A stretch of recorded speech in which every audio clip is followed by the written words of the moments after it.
À la permanence du parti, ils sont prêts à la bataille. Maison par maison, les soutiens de Gaston Flosse se préparent à l'art de la guerre.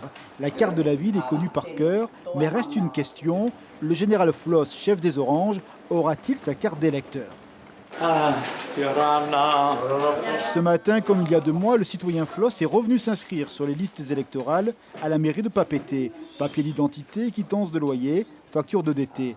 L'ancien président du pays en est persuadé. Dans la loi, dit-il, rien ne peut l'empêcher de candidater. C'est simple, c'est une question politique.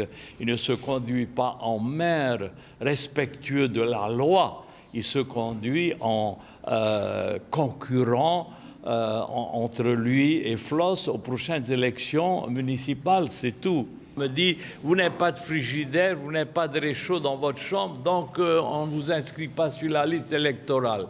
Alors maintenant, j'ai mis un réchaud et un frigidaire. J'espère qu'ils ne vont pas m'inventer autre chose.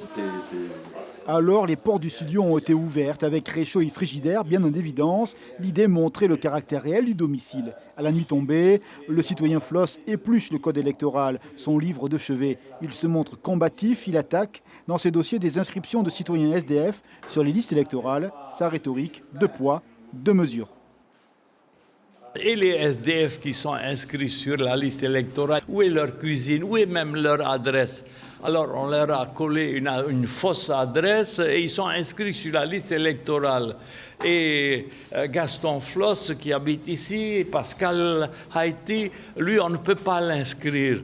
En quelque sorte, cette avant-élection vue par Gaston Flosse, c'est un peu une affaire de cuisine électorale. Néanmoins, l'interrogation demeure pour les militants. Le chef sera-t-il au front ou à l'intendance? Réponse dans les jours à venir.